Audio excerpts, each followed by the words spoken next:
الزاهدين.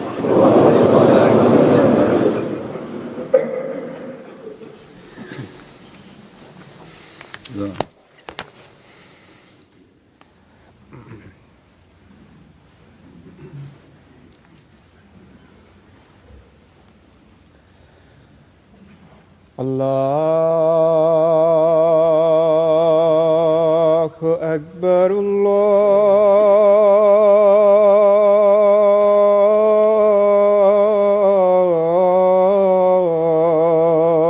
الله أكبر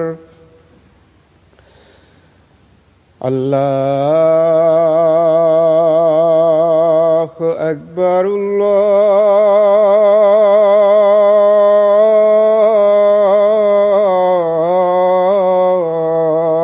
الله أكبر. أشهد أن لا إله إلا الله.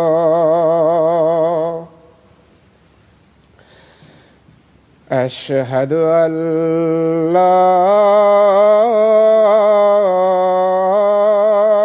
إله إلا الله. أشهد أن محمدًا رسول الله.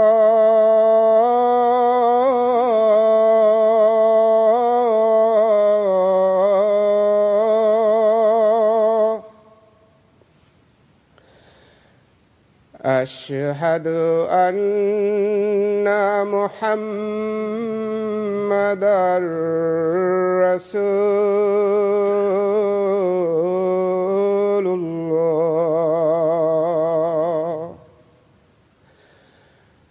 حي على الصلاة.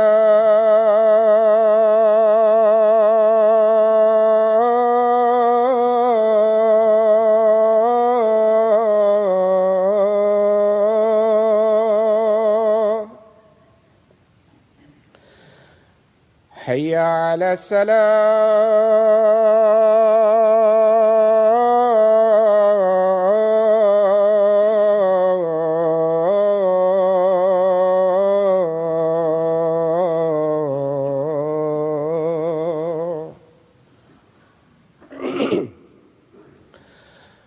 حي على الفلاح.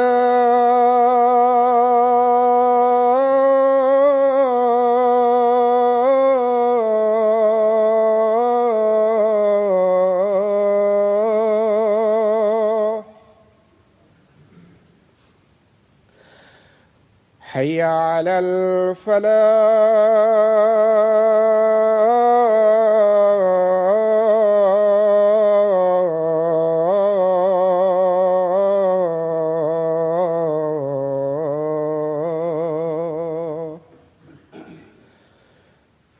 الله أكبر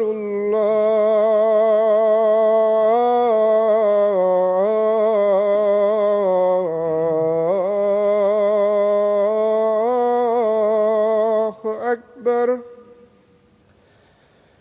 لا إله إلا الله.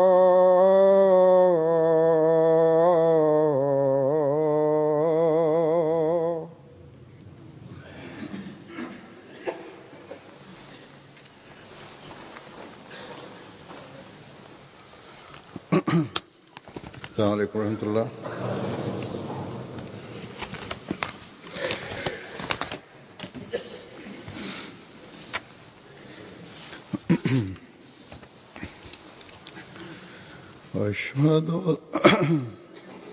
أشهد أن لا إله إلا الله وحده لا شريك له وأشهد أن محمدًا عبده ورسوله.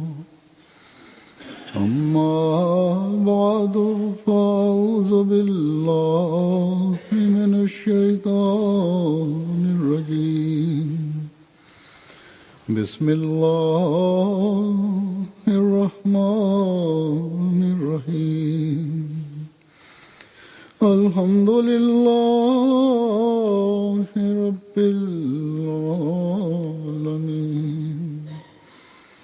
الرحمن الرحيم مالك يوم الدين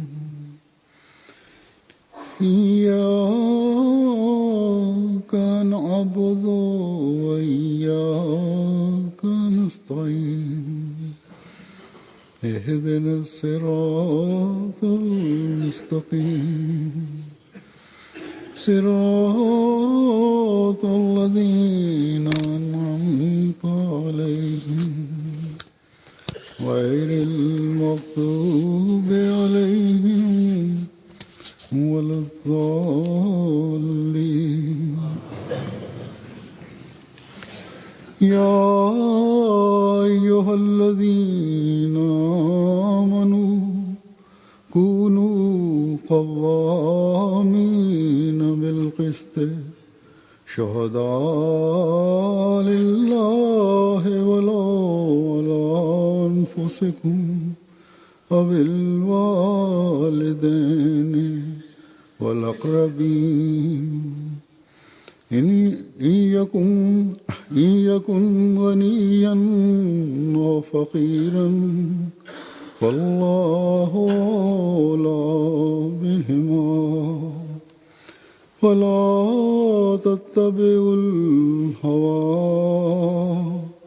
أن تعدلوا وإن تلووا أو تعرضوا فإن الله كان بما تعملون خبيرا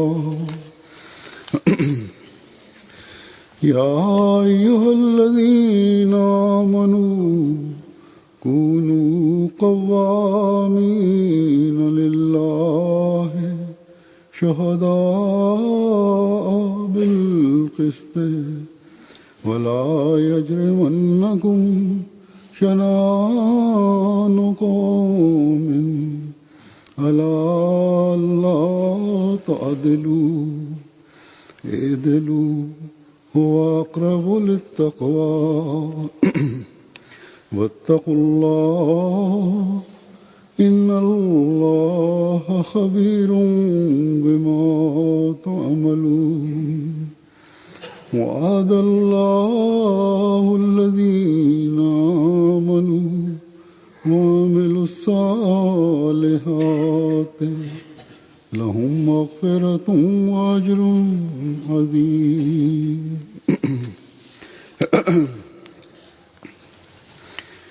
इन आयात का तर्जुमा है कि ऐ वो लोगो இவ்வசனங்களின் பொருள், நம்பிக்கையாளர்களே, நீங்கள் நீதியை நிலைநாட்டுவதில் நிலைத்திருங்கள்.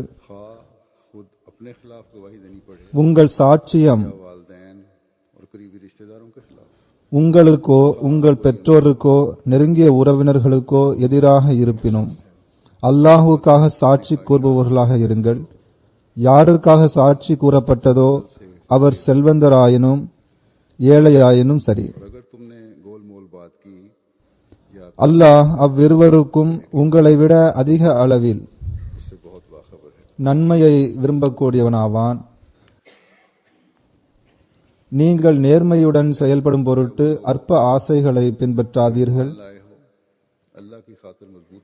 நீங்கள் உண்மையை மறைத்தாலோ தட்டி கழித்தாலோ நீங்கள் செய்வதை அல்லாஹ் நன்கு அறிகின்றான் என்பதை நினைவில் கொள்ளுங்கள். நம்பிக்கை கொண்டவர்களே, அல்லாஹுக்காக நீங்கள் நேர்மையான சாட்சி கூறுபவர்களாக நிலைத்து நில்லுங்கள். ஒரு சமுதாயத்தின் பகைமை உங்களை நீதியுடன் நடக்காதவாறு தூண்ட வேண்டாம். நீங்கள் நீதியுடன் நடந்து கொள்ளுங்கள். இதுதான் இறை அச்சத்திற்கு மிக நெருங்கியது.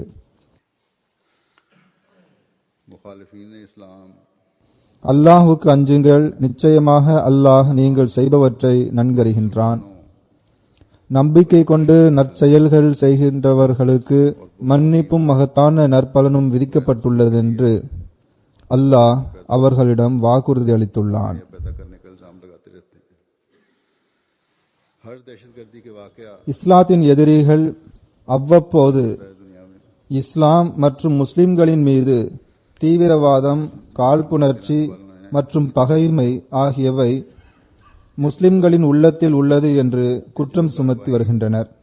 बाज नाम உலகில் நிகழ்கின்ற தீவிரவாத நிகழ்வுகள் முஸ்லிம் என்று தம்மை கூறுபவர்கள் அதை செய்தாலும் அல்லது வேறு எவர் செய்தாலும் इस्लामी तालीम की तरफ அல்லது சில பெயர் தாங்கிய இஸ்லாமிய அமைப்புகளாகிய ஜிஹாத் பிரிவினர் செய்தாலும் वसल्लम की जात को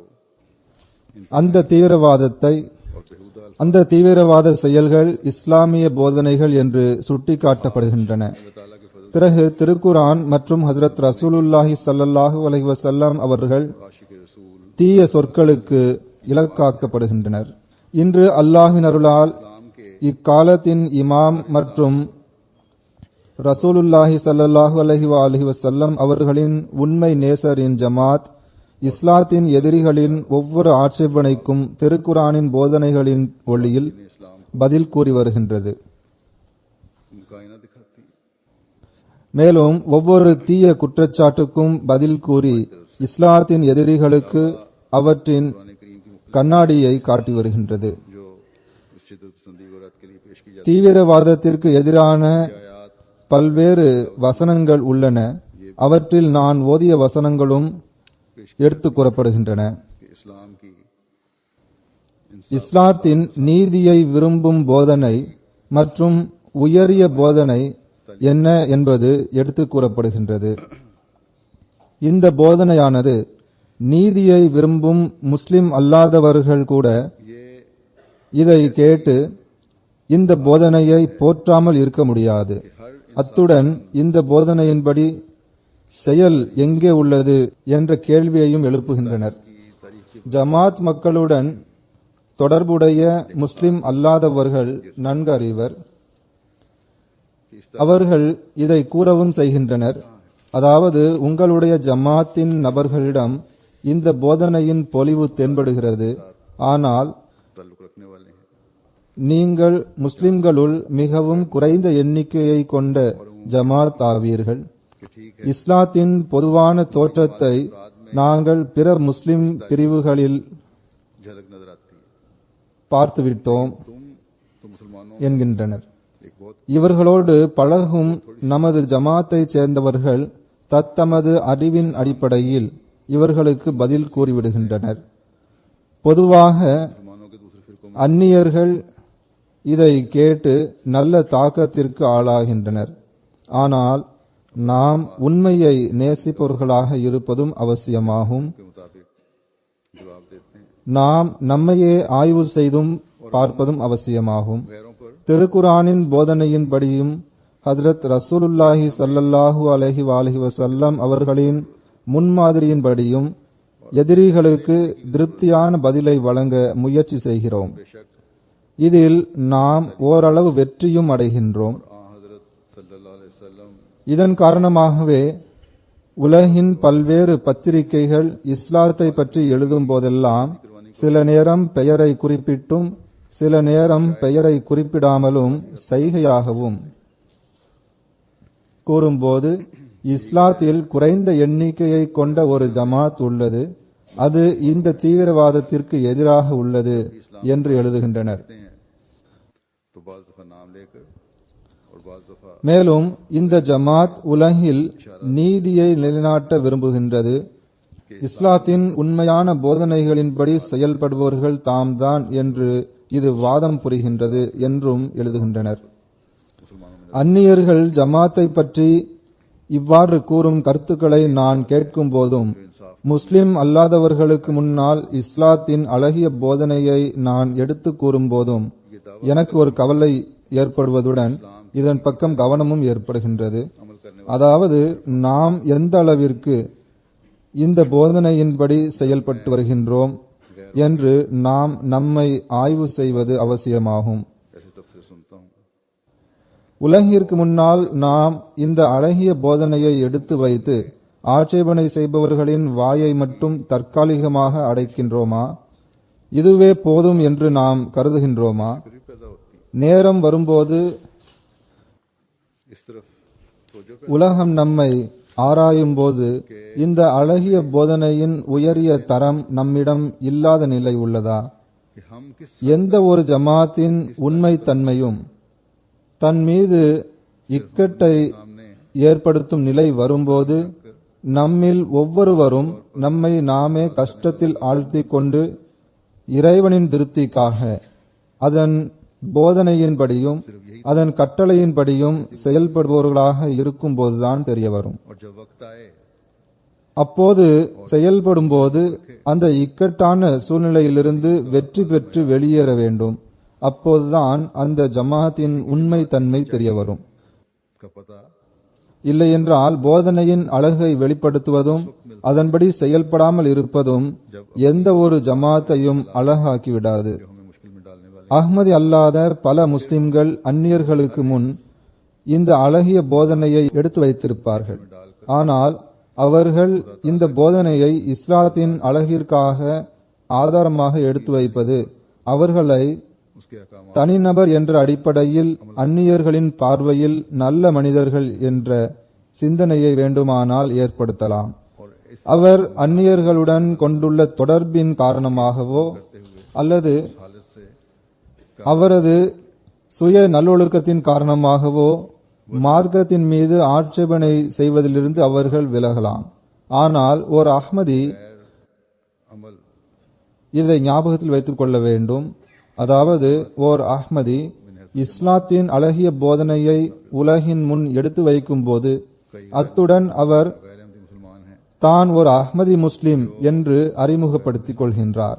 அவர் தம்மை இக்காலத்தில் இஸ்லாத்தின் மறுமலர்ச்சிக்காக தோன்றியுள்ளதாக தம்மை வாதம் புரிந்தவரை பின்பற்றுபவர் என்று அறிமுகப்படுத்துகின்றார். इस्लाम की खूबसूरती இக்காலத்தின் அழகிய போதனையை உலகிற்கு எடுத்துரைப்பதற்காக வந்த सिर्फ उनकी வாக்களிக்கப்பட்ட மசீஹை நாங்கள் ஏற்றுக்கொண்டுள்ளவர்களாவோம். उनकी नजर में अच्छा बनाता हो அவர் ஒரு ஜமாத்தை நிறுவியுள்ளார் என்று கூறுகின்றோம். अखलाक की இஸ்லாத்தின் அழகிய போதனையை எடுத்துக் கூறும் ஓர் அஹ்மதியின் கூற்று தனிப்பட்ட அந்த அஹ்மதியை மட்டும் புகழுக்குரியவதாக ஆக்குவதில்லை.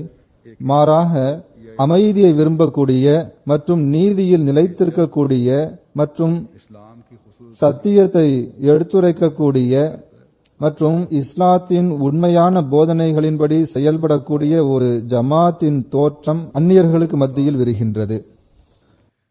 अपना तारो அவ்வாறு ஏற்படவும் வேண்டும். किसी से करवाता அஹ்மதிகளின் கூற்றுக்களுக்கும் செயல்களுக்கும் மத்தியில் யாராவது முரண்பாட்டை கண்டால் அவர் இன்ன நபர் கூறுவது ஒன்றும் செய்வது வேறொன்றும் ஆகும் என்று சொல்ல மாட்டார். அல்லது இன்ன நபரிடம் உண்மை இல்லை என்று சொல்ல மாட்டார். அல்லது இன்ன நபர் நீதியின் எதிர்பார்ப்புகளை பூர்த்தி செய்வதில்லை என்று சொல்ல மாட்டார். மாறாக உடனடியாக பாருங்கள், இன்ன நபர் அஹ்மதி ஆவார், இவர்கள் நன்மையை பற்றி பெரிய வாதம் புரிகின்றனர். இந்த ஜமாத் இக்காலத்தில் தன்னை நீதியை நிலைநாட்டுபவர்கள் என்று கூறுகின்றது. की तरफ से इस्लाम ஆனால் இதில் இணைந்துள்ள மக்கள் இவ்வாறு அநீதியில் ஈடுபடுகிறார்கள் என்று கூறுவார். ஜமாத்தை சேராதவர்கள் பலர் அஹ்மதிகளுடன் சேர்ந்து வியாபாரம் செய்கின்றனர். इंसाफ पर कायम रहने वाली அவர்களுக்குள் வியாபார விவகாரங்கள் ஏற்படும் போது வழக்குகள் தொடரப்படுகின்றன. की तालीम पर अमल करने वाली जमात का அப்போது இன்ன நபர் அஹ்மதி ஆவார், எனவே நான் அவரை நம்பினேன்.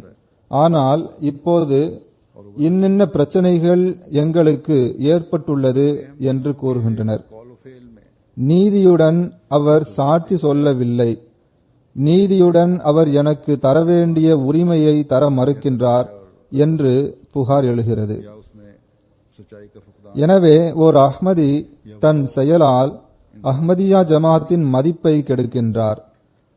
ஒரு தவறான எண்ணத்தை உருவாக்கி ஜமாத்தின் பெயரை கெடுக்க காரணமாக அமைகின்றார். இதனால் அவர் இன்னும் அதிகமான பாவம் செய்தவராகிவிடுகின்றார்.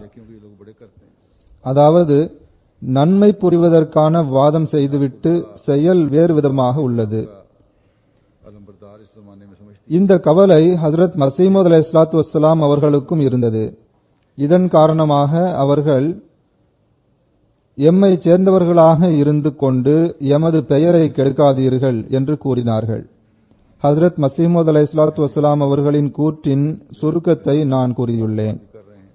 எந்த ஒரு அஹ்மதியும் எந்த நிலையிலும் ஹசரத் மசீமது அலைஹிஸ்ஸலாத்து வஸ்ஸலாம் மற்றும் அவர்களின் ஜமாத்தின் பெயரை கெடுக்கும் எந்த செயலையும் செய்யக்கூடாது. இந்த வசனங்களில் கூறப்பட்டுள்ள கருத்துக்களின்படி எல்லா நிலையிலும் வழிநடப்பது அவசியமாகும். அப்போதுதான்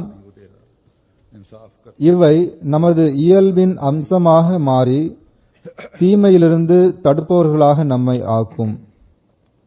நமது செயல்கள் எவ்வாறு இருக்க வேண்டும் என்பது குறித்து எல்லா நிலையிலும் நமது கவனம் இருக்கும்.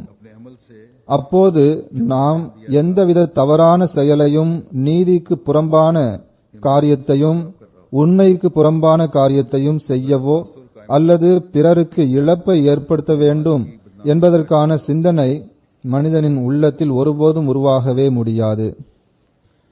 இந்த வசனங்களின்படி சரியாக வழி நடந்தால், இது நமது இயல்பின் அங்கமாக ஆகிவிட்டால், இந்த தீய செயல்கள் நம்மிடம் ஏற்படாது. அல்லாஹ் தாலாவின் அழகிய போதனை மற்றும் இஸ்லாத்தின் அழகிய வடிவம் ஆகியவற்றின் சரியான வெளிப்பாடு ஒவ்வொரு அஹ்மதியும் எல்லா நிலையிலும் இந்த போதனையை தமது சொல்லிலும் செயலிலும் வெளிப்படுத்தும் போதுதான் ஏற்படும். இவ்வசனங்களில் கூறப்பட்டுள்ள உயர் தரத்தை அடைவதற்கான முயற்சி எல்லா நிலையிலும், வீடுகளிலும், சுற்றுப்புறத்திலும், தம்முடனும் அந்நியர்களுடனும் எதிரிகளுடனும் உள்ள தொடர்புகளில் இருக்க வேண்டும். அப்போதுதான் நாம் உண்மையான மூமினாக முடியும். அப்போதுதான் இக்காலத்தின் இமாமுடன் இணைந்துள்ளோம் என்ற நமது வாதத்தில் உண்மையாளர்களாக இருக்க முடியும். இல்லையென்றால் நமது வாதங்கள் அர்த்தமற்றதாகிவிடும். ஹசரத் மசீமது அலைஹிஸ்ஸலாத்து வஸ்ஸலாம் அவர்கள் நம்மை குறித்து பெயரை கெடுத்து விடுபவர்களாக நாம் ஆகிவிடக்கூடாதே என்ற கவலையை நாம் அதிகப்படுத்துபவர்களாக ஆகிவிடுவோம். ஹசரத் மசீமது அலைஹிஸ்ஸலாத்து வஸ்ஸலாம் அவர்களின் இந்த கவலையை நாம் குறைப்பவர்களாக இருக்க வேண்டும். அந்த கவலையை முற்றிலும் போக்குபவர்களாக நாம் இருக்க வேண்டும். எனவே நமது எல்லா விவகாரங்களிலும் சாட்சி கூறுவது அல்லாஹுக்காக இருக்க வேண்டும். இறைவனின் கட்டளைக்கு ஏற்ப இருக்க வேண்டும். சாட்சி கூறுவதால் நமக்கு ஏதாவது சுய லாபம் கிடைக்கும் என்ற சிந்தனை ஒருபோதும் நமது உள்ளத்தில் எழக்கூடாது. மாறாக நான் இறைவனின் விருப்பத்தை பெற வேண்டும் என்ற சிந்தனை மட்டுமே ஏற்பட வேண்டும். மேலும் இறைவனை மகிழ்விக்க வேண்டும் என்ற சிந்தனை மட்டுமே ஏற்பட வேண்டும். நீதியின் எல்லா எதிர்பார்ப்புகளையும் நிறைவேற்றும் போதுதான் இதனை நாம் அடைய முடியும். சத்தியத்தில் நிலை நிற்காத வரை நீதியின் உயர் தரத்தில் நம்மால் நிலை பெற முடியாது. நீங்கள் உங்களுக்காக விரும்புவதையே பிறருக்காகவும் விரும்புங்கள் என்ற ஹஸ்ரத் ரசூலுல்லாஹ் ஸல்லல்லாஹு அலைஹி வஸல்லம் அவர்களின் கட்டளையை பேணாமல் நீதியின் உயர் தரத்தை அடைய முடியாது. நாம் நமக்காக நமது உரிமை கிடைக்க வேண்டும் என்று முயற்சி செய்கின்றோம். சிறிதளவு உரிமை நமக்கு கிடைக்காவிட்டாலும் உடனே நாம் கூச்சலிடுகிறோம். ஆனால் பிறரின் உரிமையை செலுத்தும் விவகாரம் வந்தால் பல்வேறு சாக்கு போக்குகளை கூறுகின்றனர். நமக்கு நீதி கிடைக்க வேண்டும் என்று வரும்போது நீதி தொடர்பான எல்லா திருக்குரான் கட்டளைகளையும் தீர்ப்பு வழங்குபவரின் முன் எடுத்து வைக்கின்றோம். மிகவும் கடினமாக உழைத்து ஹதீஸ்களை தேடி எடுத்து உரிமையை செலுத்தாமல் புறக்கணிப்பவர் மற்றும் தீர்ப்பு வழங்குபவர்கள் ஆகிய இருவரின் முன்னால் எடுத்து வைத்து இறை அச்சத்தை நினைவூட்டுகின்றோம். कि मैंने खुदा ताला की रजा हासिल करनी। ஹஜ்ரத் மசீமது அலைஹிஸ்ஸலாத்து வஸ்ஸலாம் அவர்களின் மேற்கோள்களை எடுத்து கூறுகின்றோம். ஆனால் நம்மிடம் நீதியில் நிலைத்து நின்றவாறு உண்மையான சாட்சி கூறுமாறு வேண்டப்பட்டால் உண்மையான சாட்சி கூறுவதற்கு பதிலாக சத்தியத்தை கூறுவதற்கு பதிலாக சிக்கலான மற்றும் தெளிவில்லாத பேச்சுக்களை பேசி விவகாரத்தை சீர்கெடுக்கவும் அல்லது தமக்கு சாதகமாக ஆக்கிக் கொள்வதற்கும் அல்லது தமக்கு நெருக்கமானவர்களுக்கு சாதகமாக ஆக்கிக் கொள்வதற்கு முயற்சி செய்கின்றோம். இவை ஒரு உண்மையான மூமினிடம் இருக்கக்கூடாது. இறைவனின் விருப்பத்திற்கு முன்னுரிமை வழங்க வேண்டும், மற்ற எல்லாவற்றையும் அதற்கு கீழ் கொண்டு வாருங்கள் என்பது ஓர் உண்மையான மூமினுக்குரிய கட்டளையாகும். தனக்கு எதிராக சாட்சி கூற நேர்ந்தாலும் அதிலிருந்து முகம் திருப்பாமல் இருக்கும் தைரியத்தை உருவாக்கினால் இது நடக்கும்.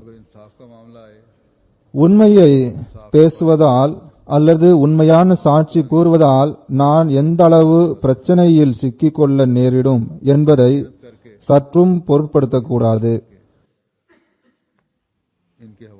அல்லது எனது அன்பிற்குரிய உறவினர்கள், எனது குழந்தைகள் ஆகியவர்களுக்கு எதிராக நான் சாட்சி கூறினால் எனக்கு எந்த அளவு துன்பம் ஏற்படும், அல்லது எனது பெற்றோர் அல்லது எனது பிள்ளைகள் மற்றும் உறவினர்கள் மற்றும் நண்பர்களுக்கு எதிராக நான் கூறும் சாட்சியால் எனக்கு எந்த அளவிற்கு கஷ்டங்கள் ஏற்படும் என்பதை சற்றும் பொருட்படுத்தக்கூடாது. சத்தியத்தை எடுத்து கூறுவதற்காக, நீதியில் நிலைத்திருப்பதற்காக நாம் நமது சுற்றுச்சூழல், நமது உறவினர்கள் மற்றும் பெரியவர்களின் கோபத்தையும் சம்பாதிக்க வேண்டியது ஏற்பட்டால் நாம் சகித்துக் கொள்வோம் என்ற சிந்தனை நம்மில் உருவாக வேண்டும். உங்களது செல்வம் அல்லது ஏழ்மை, உங்களது பலன் அல்லது இழப்பு, உங்களது சூழ்ச்சிகள் அல்லது நீங்கள் கூறும் பொய் சாட்சிகள் ஆகியவற்றின் பலன் அல்லது இழப்பு நீதியை கைவிடுவதை சார்ந்தது இல்லை, மாறாக அல்லாஹ்வின் அருளை சார்ந்ததாகும். அல்லாஹ் தாலா விரும்பினால் உங்களுக்கு பயன் தருவான்.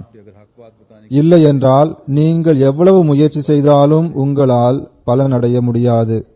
பொய் சாட்சிகள் உங்களுக்கு பயனளிக்காது.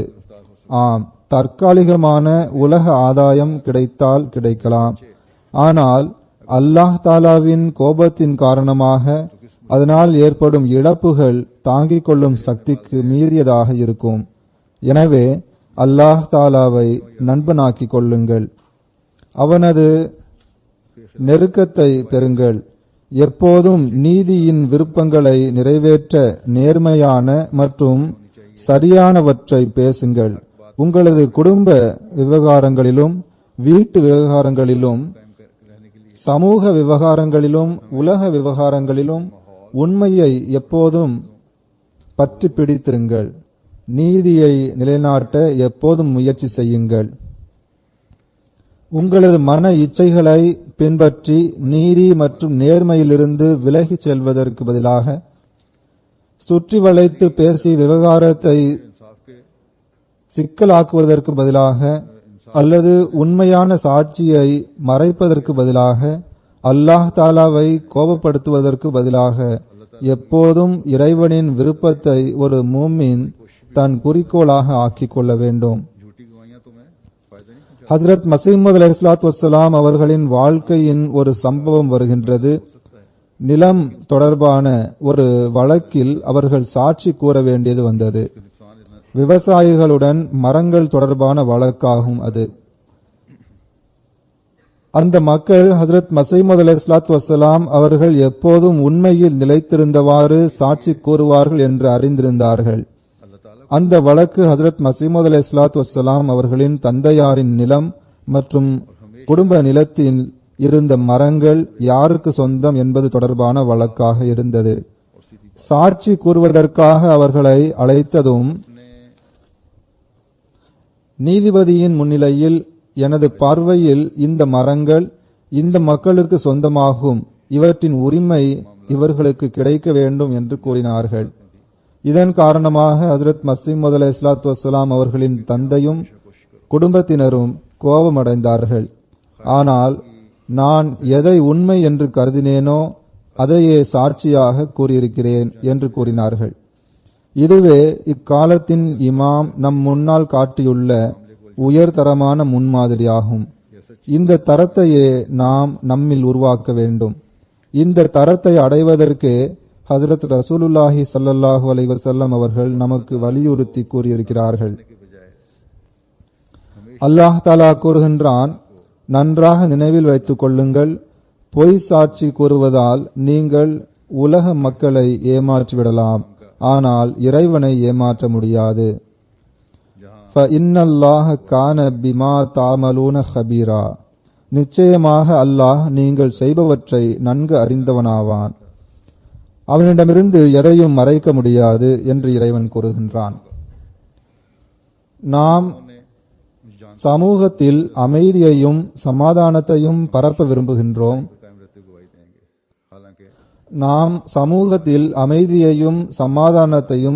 விரும்புகின்றோம். என்று ஒருபுறம் வாதம் புரிகின்றோம். உண்மையில் நிலைத்திருந்து உலகிற்கு சத்தியத்திற்கான வழியை காட்ட விரும்புகின்றோம். ஆனால் மறுபக்கம் நாம் நமது சொல்லிலும் செயலிலும் அற்பமான உலக ஆதாயத்திற்காக முரண்பாடு கொண்டவர்களாக இருந்தால் நாம் உண்மையில் நிலை பெற்றிருப்பவர்களாக மாட்டோம், நீதியை நிலைநாட்டுபவர்களாக இருக்க மாட்டோம், அமைதி மற்றும் சமாதானத்தை பரப்புபவர்களாக மாட்டோம். மாறாக சமூகத்தின் குழப்பத்தில் பங்கு வகிப்பவர்களாகி விடுவோம். ஆகவே ஒரு மூமின் அநீதிக்கு எதிராக குரல் கொடுப்பதாக கூறும் வாதம் மற்றும் அநீதியை தடுப்பதாக செய்யும் வாதம், அவர் நீதியின் உயர் தரத்தை நிலைநாட்டும் போதுதான் உண்மையாகும். சத்தியத்தின் உயர் தரத்தை நிலைநாட்ட வேண்டும். அவர் தனது சாட்சிகளை இறைவனின் கட்டளையின்படி அமைத்துக் கொள்ள வேண்டும். அல்லாஹ் தாலா நமது இந்த தரத்தை எந்த உயர்வான நிலையில் பார்க்க விரும்புகின்றான், அதற்காக அல்லாஹ் தாலா சூரா மாயிதாவில் கூறுகின்றான். இந்த வசனத்தை நான் தொடக்கத்தில் ஓதினேன். அதாவது, சிறிய வட்டத்தில் அமைந்திருக்கும் உங்களது சமூகத்தில் மட்டும் நீதியை நிலைநாட்டுவதற்காக உண்மையான சாட்சி சொல்வது அமைந்திருக்க கூடாது. மாறாக உங்களது எதிரிகள் கூட உங்களிடம் நீதியை பெற விரும்பினால் அவர்களுக்கும் நீதியை வழங்குபவர்களாக இருங்கள்.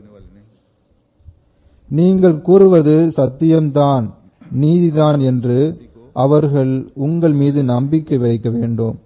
அல்லது ஒரு மூமின் ஒவ்வொரு செயலையும் தக்வாவில் நிலைத்திருந்தவாறு செய்கின்றார், இறைவனின் விருப்பத்தை பெறுவதற்காக செய்கின்றார் என்று எதிரிகளுக்கு வெளிப்படுத்தி காட்டுங்கள். யாருடைய பகைமையும் நீதியிலிருந்து நம்மை விலக்க முடியாது. நமது உள்ளங்கள் பகைமையிலிருந்து தூய்மையானவையாகும்.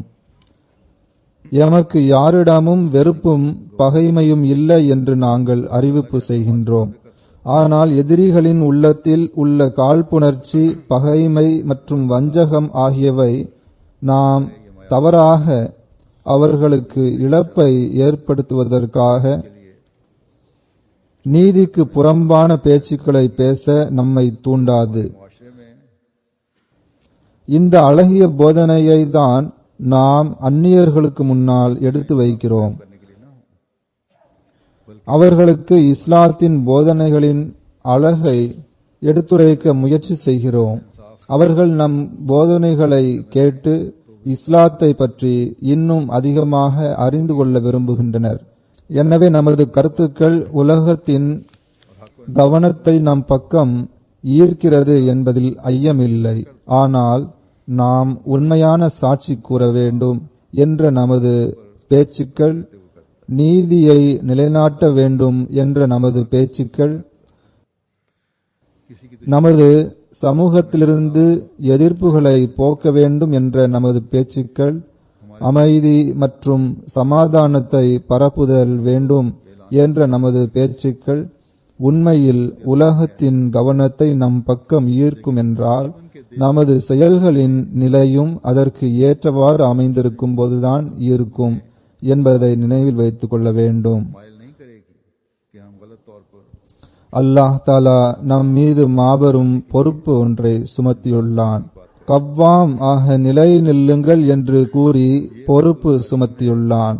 அதாவது மிகவும் ஆழம் வரை சென்று தொடர்ச்சியாகவும் நிரந்தர மனப்பான்மையுடனும் முயற்சி செய்தவாறு நீதியை நிலைநிறுத்துங்கள்.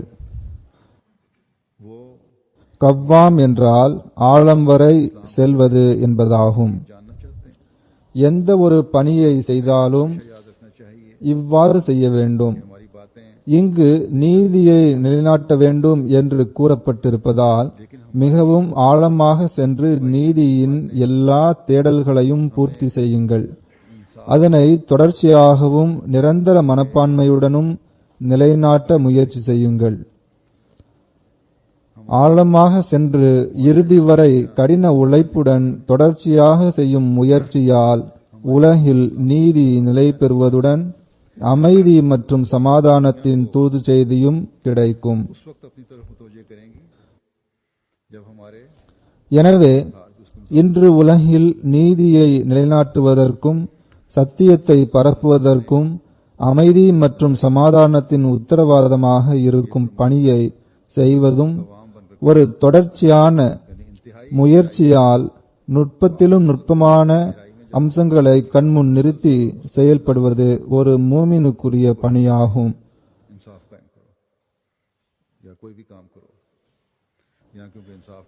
ஒரு உண்மையான அஹ்மதியின் பணியாகும். இக்காலகட்டத்தில் அஹ்மதிகள்தான் நாங்கள் உண்மையான முஸ்லிம் ஆவோம் என்று வாதம் புரிகின்றோம். நாங்கள் உண்மையான மூமின் என்று வாதம் புரிகின்றோம். ஏனெனில் நாம் காலத்தின் இமாமை ஏற்றுக்கொண்டுள்ளோம். ஏனெனில் நாம் இஸ்லாத்தின் முழுமையான போதனையை அறிந்திருக்கிறோம்.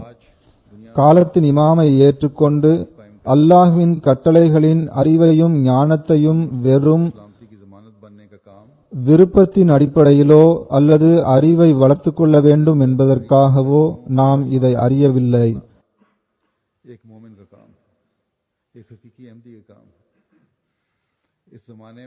மாறாக இந்த கட்டளைகளின்படி செயல்பட்டு செயல்பூர்வமான முன்மாதிரியை நிலைநாட்டவும் நாம் முயற்சி செய்கின்றோம். நான் முன்னதாக கூறியது போன்று எந்த அளவுக்கு நாம் நீதியில் நிலைத்திருக்கின்றோம், எந்த அளவுக்கு நாம் உண்மையில் நிலைத்து நிற்கின்றோம் என்று நாம் நம்மை ஆய்வு செய்து பார்க்க வேண்டும்.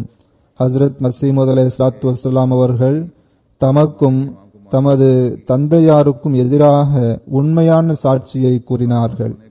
உலக ஆதாயத்திற்கு அவர்கள் முக்கியத்துவம் கொடுக்கவில்லை. இன்று நாம் அவர்களை சார்ந்தவர்கள் என்று வாதம் புரிந்து இந்த தரத்தை அடைய முயற்சி செய்கிறோமா இல்லையா என்று பார்க்க வேண்டும். நாம் உண்மையில் இந்த தரத்தை அடைய முயற்சி செய்தால் பிறகு சிந்திக்க வேண்டிய விஷயம் என்னவென்றால், நமது வீடுகளில் நம்பிக்கையில்லாத நிலை ஏன் உள்ளது? நம்பிக்கையில்லாத நிலை உள்ள வீட்டில் உள்ளவர்கள் நீங்கள் உங்களையே ஆய்வு செய்து பாருங்கள். கணவன் மனைவிக்குரிய தொடர்பில் ஏன் அன்பும் நேசமும் தென்படவில்லை? இதனால் குழந்தைகள் ஏன் துன்பத்திற்குள்ளாகி இருக்கின்றனர்? சகோதரர்களுக்குரிய உறவுகளில் ஏன் விரிசல்கள் ஏற்படுகின்றன? தப்பெண்ணங்களின் காரணமாக அல்லது சத்தியத்தின் குறைவின் காரணமாக பரஸ்பரம் உள்ள தொடர்புகள் ஏன் முறிகின்றன? நட்புறவின் அடிப்படையில் தொடங்கப்பட்டுள்ள வியாபாரங்கள் வெறுப்புகள் மற்றும் வழக்குகளாக ஏன் மாறுகின்றன? கசாவில் வழக்கு எண்ணிக்கை ஏன் அதிகரித்துக் கொண்டிருக்கின்றது?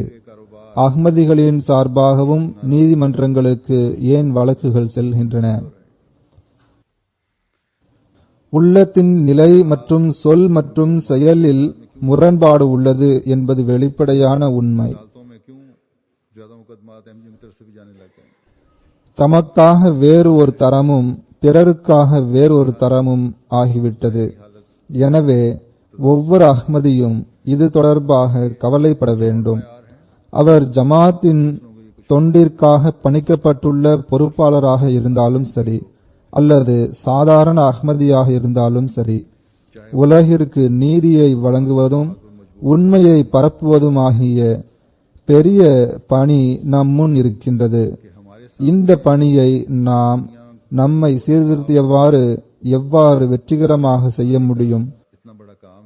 இதனால் இறைவனின் விருப்பத்தை நாம் பெற வேண்டும். அல்லாஹ்வின் வாக்குறுதிக்கு ஏற்ப அவனது மன்னிப்பு எனும் போர்வையில் நாம் வரக்கூடியவர்களாக ஆக வேண்டும். இதனால் நாம் அல்லாஹ்விடம் நற்கூலி பெறுபவர்களாக ஆக வேண்டும். இதற்காக நாம் நிச்சயமாக இறைவனின் கட்டளையின்படி கவனம் செலுத்துபவர்களாக இருக்க வேண்டும்.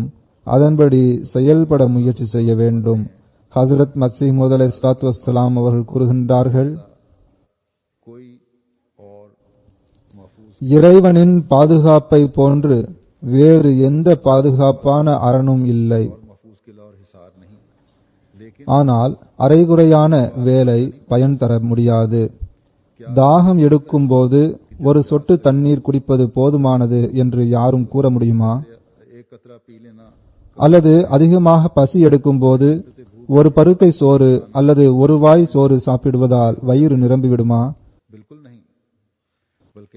ஒருபோதும் இல்லை. மாறாக முழு திருப்தியுடன் தண்ணீர் குடிக்காதவரை அல்லது உணவு உண்ணாதவரை நிம்மதி ஏற்படாது. அவ்வாறே செயல்களில் முழுமைத்தன்மை ஏற்படாதவரை கிடைக்க வேண்டிய பலனும் விளைவும் ஒருபோதும் கிடைக்காது. அரைகுறை செயல்கள் அல்லாஹ் தாலாவை மகிழ்விக்க முடியாது.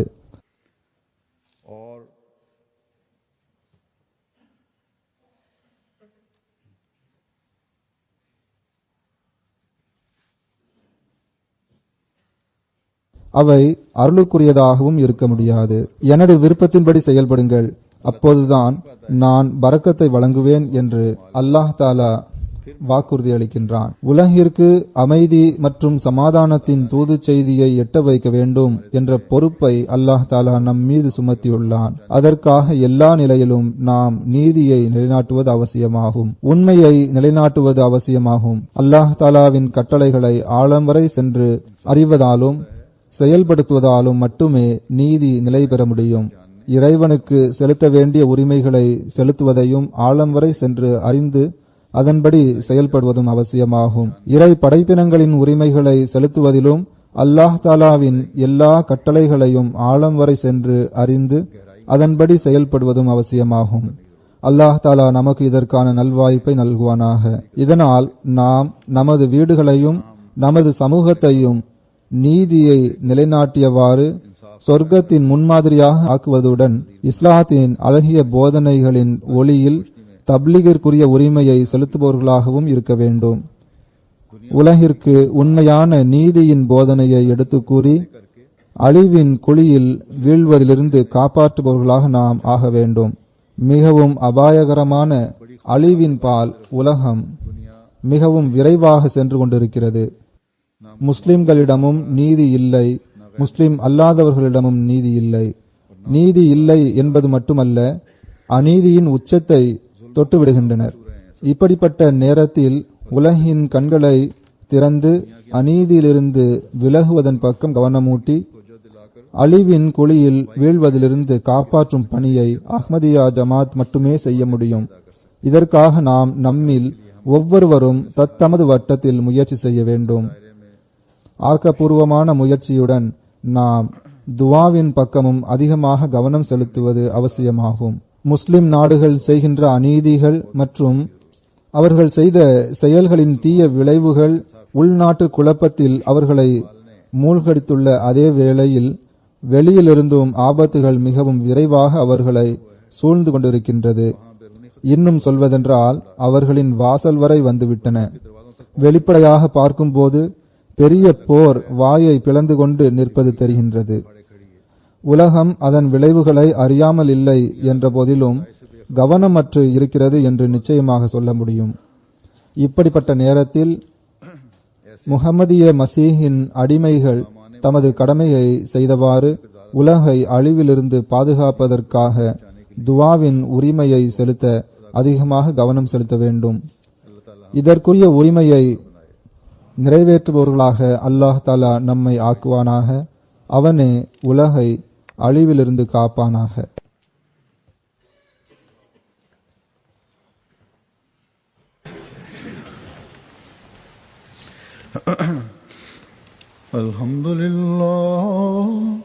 Alhamdulillah nahmaduhu wa nastaghfiruhu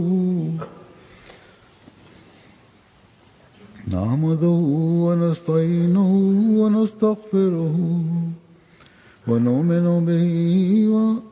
nu'minu bihi wa natawakkalu alayhi wa na'udzu billahi min shururi anfusina ومن سيئات أعمالنا من يهده الله فلا مضل له ومن يضلل فلا هادي له ونشهد أن لا إله إلا الله ونشهد أن محمدا عبده ورسوله عباد الله رحمكم الله إن الله يأمر بالعدل والإحسان وإيتاء ذي القربى وينهى عن الفحشاء والمنكر والبغي يعظكم لعلكم تذكرون اذكروا الله يذكركم وادعوه يستجب لكم ولذكر الله أكبر.